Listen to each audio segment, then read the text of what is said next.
right, welcome back in. Gamecock Central Takeover Hour presented by Firehouse Subs. Tyler, West, and Chris, along with you here again at Midas on Gervais Street, getting you set for the big autograph event later on today and getting us one step closer to the start of the college football season. We head out to the AAA Heating and Air phone lines.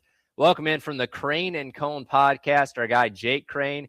Jake, appreciate the time as always, man. What signals the start of football season for you? Is it media days? Is it preseason camp? Or do you wait until toe finally meets leather?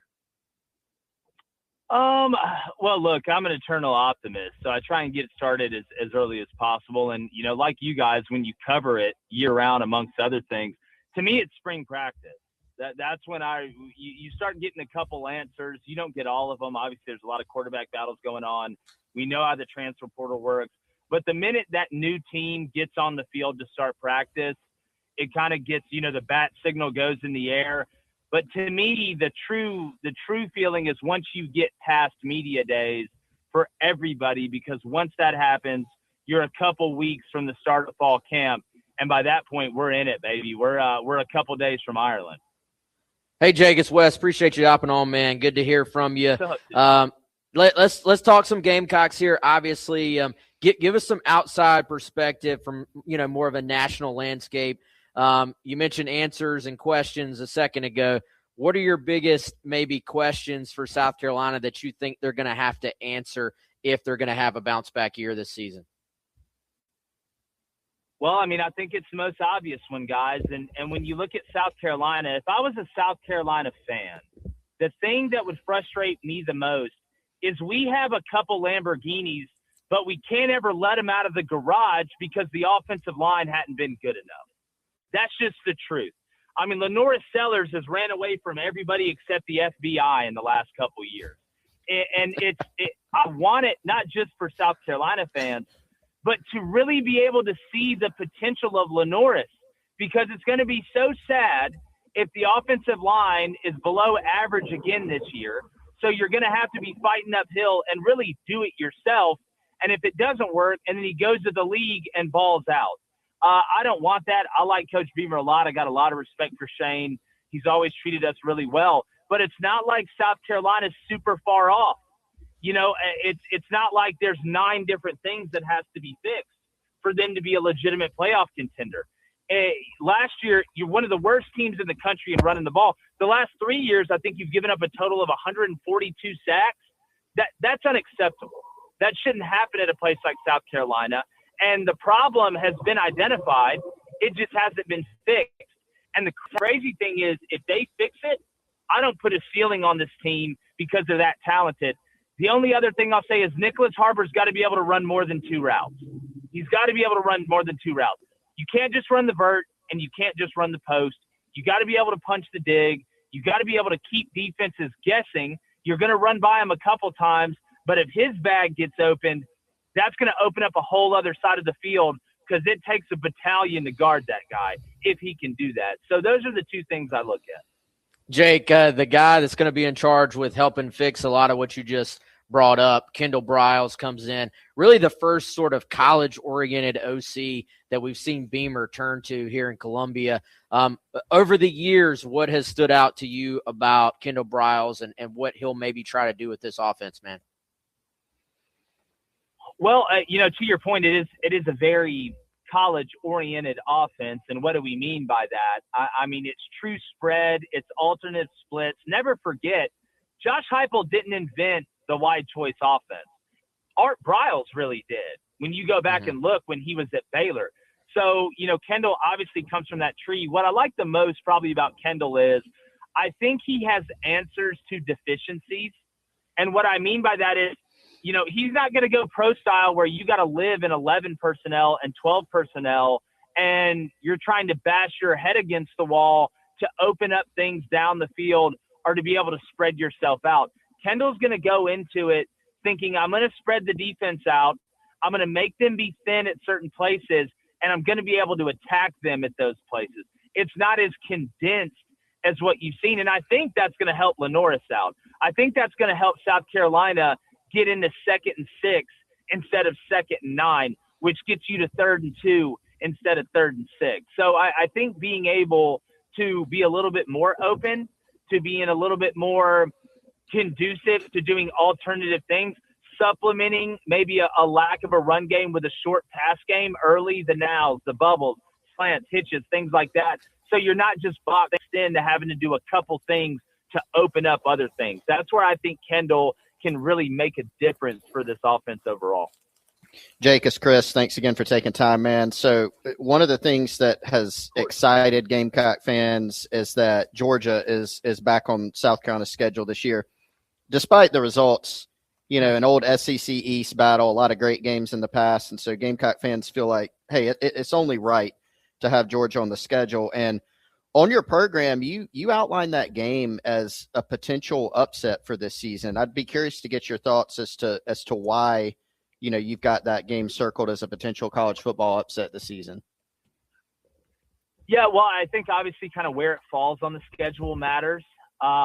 When you look through it, the way you kind of segment games, some coaches say, hey, we're playing 3-4 game segments. Some of the coaches say, hey, we're playing 4 3-game segments. I think probably the main reason is because I do think, and again, this is all going to come down to whether South Carolina can hang up front. Because if you can't hang up front, Georgia's going to eat you alive. I don't care if you got Superman at quarterback, which you really got a version of Superman at quarterback.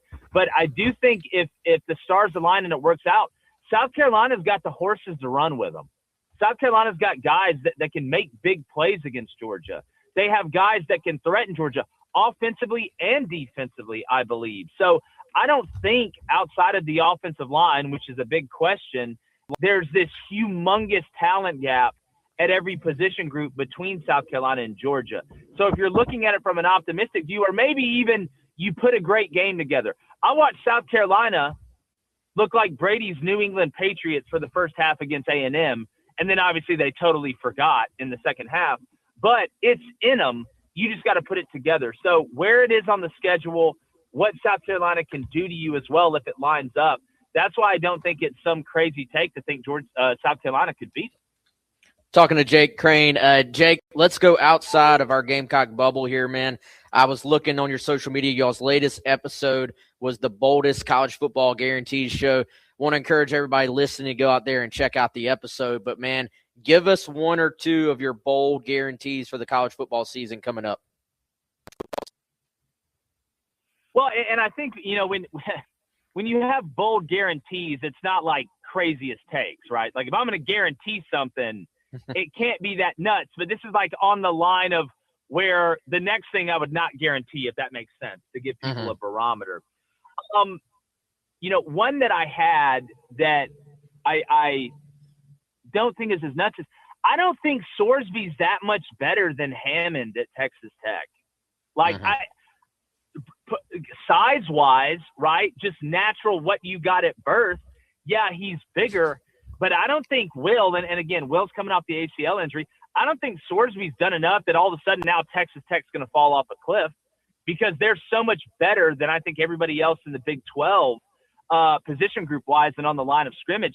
So I don't see Texas Tech losing again. I think Texas Tech's going 12-0. I feel as good about guaranteeing that as I did with Sorsby, because I'm just not one of these Sorsby truthers that think this guy's going to come in and be Batman. I just always thought he was a pretty good Robin.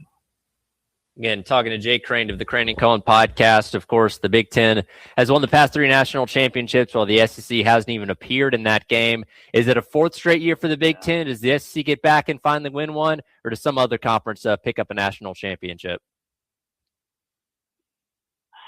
Well, it's funny because, I could obviously say, hey, the SEC is going to win it, regardless of whether that's Texas or Georgia.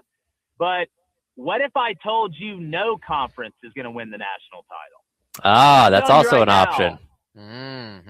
I'm looking at this Notre Dame team, and say what you want about the scheduling and stuff like that.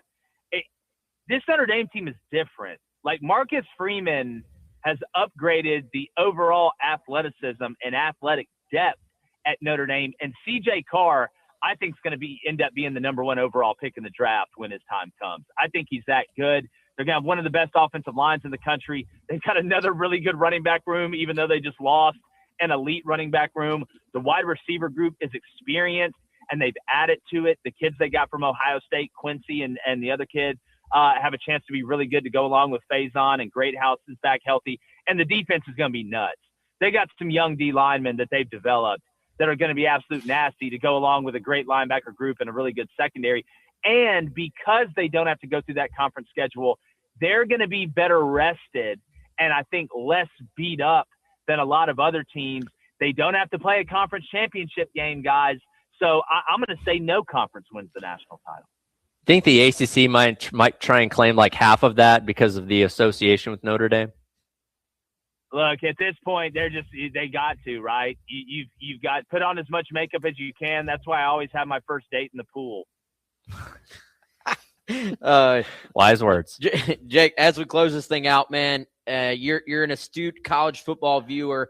Who is the guy that is going to be a household name this season that we're all not talking about enough yet? Is there a dude out there that you just love their game that we're just not saying enough about yet, man? I'll give you one. How about Trey Green from LSU? Okay, yep. Some people saw him. I watched the dude can play basketball too. I watched him come in against Bama off the bench when he joined the team, and he did like a 360 dunk the first possession. But this guy has a chance to be different than a lot of guys that we've seen. He's huge, but he's lean. He can run. He doesn't mind physicality. He's a football player. He's not a track guy. He's not a basketball guy. He's a football player. And in Lane Kiffin's offense, with the weapons they have around him, he's going to get some one-on-one in the seam. And if he goes against a linebacker or a safety, or I'll be honest with you, put anybody against him. Physically, there's nobody that can match up with him. I would not be shocked if he had one of the best years that we've seen a quote-unquote tight end have. Give me Trey Green from LSU. Jake, man, appreciate the time as always. I'm sure we'll be talking to you now, either before the season gets here while the season's going on, and appreciate the time as always. Hey, anytime, guys. I'm telling you, something feels right about South Carolina. So just wait. I may have a prediction coming up here soon I think Gamecock fans may like.